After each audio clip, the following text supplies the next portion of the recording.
Ah yes, Pappy Van Winkle, the holy grail of bourbon. The divine nectar you must mortgage your organs, highly covetable collectibles, to taste.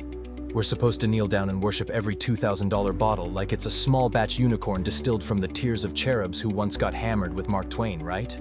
Today, my fellow whiskey degenerates, I'm going to commit heresy so unholy, it'll have the Bourbon Bro Illuminati sharpening their Glencairn glasses into shivs. I'm going to tell you why Pappy is, brace yourselves, overrated. Overrated, the barrel-proofed equivalent of your ex promising they've changed. Spoiler, they haven't. Now let's be clear, Pappy Van Winkle is good. It's respectable. It's the kind of whiskey you'd sip at a Wall Street after-party to congratulate yourself on discovering how to short the housing market again. It's pleasant enough to swirl around your palate as you muse on your hedge fund's human cost, or while you pretend your father's trust fund didn't buy that new Tesla. But here's the scandal, the outrage, the crucifixion moment. Good is not the same as legendary. Yet the whiskey world has allowed the mythos of Pappy to inflate like a helium balloon in a nail factory. Taste aside, and yeah, there's some fine caramel, oak, vanilla, yada yada. Those are standard notes in half the decent bourbons anyway. The feverish adulation around Pappy is what's truly nauseating. Do you really think Julian Van Winkle ambles into the warehouse with a wand made from George Washington's femur bone, chanting incantations? And suddenly, boom, Pappy emerges, halo intact from a smoky oak portal? No, it's just well-aged bourbon. Painstakingly cared for, sure, but not the second coming of Bourbon Christ. Let's talk about the fans. Those who line up at 5 a.m. outside some dingy liquor store in December, elbowing grandmothers aside like they're doing the running of the bulls in Pamplona, all to pay a month's rent for a single bottle. That's not enthusiasm. That's cult-like mania. And cults never end well. Usually, someone ends up dead, or at the very least, wearing robes and chanting in Aramaic around a dumpster fire.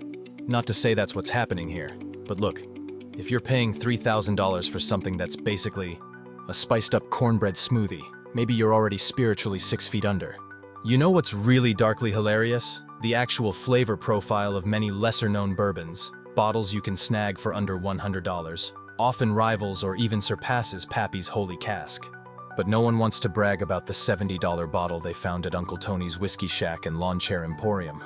No, they want a brand name they can shout at dinner parties to intimidate their friends.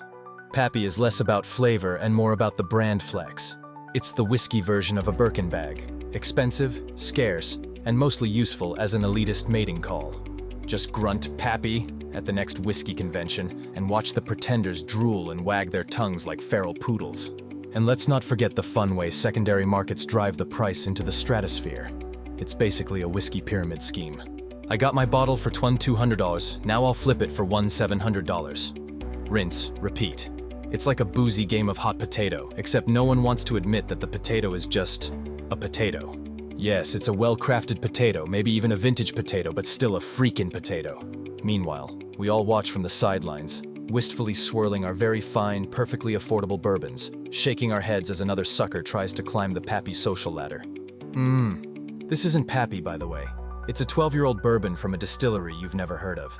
It cost me about as much as an Uber ride to the airport. And guess what? It's delicious, it's nuanced, it's got complexity, and it pairs beautifully with a sense of self-respect. Look, if Pappy falls into your lap at retail price, cool, I'm not saying don't enjoy it, but thinking it's the apex of whiskeydom? That's like thinking your high school prom king is now the undisputed sex symbol of the galaxy at age 45. He might still be handsome, but you're definitely ignoring the emerging bald spot, the beer gut, and that unsettling collection of vintage My Little Pony figurines. Pappy Van Winkle, a fine bourbon. Overrated as hell. Let the hate mail pour in. Just be sure to send it with a side of something drinkable. Something that won't cost me my firstborn child, my kidney, and my great-grandfather's pocket watch. Cheers.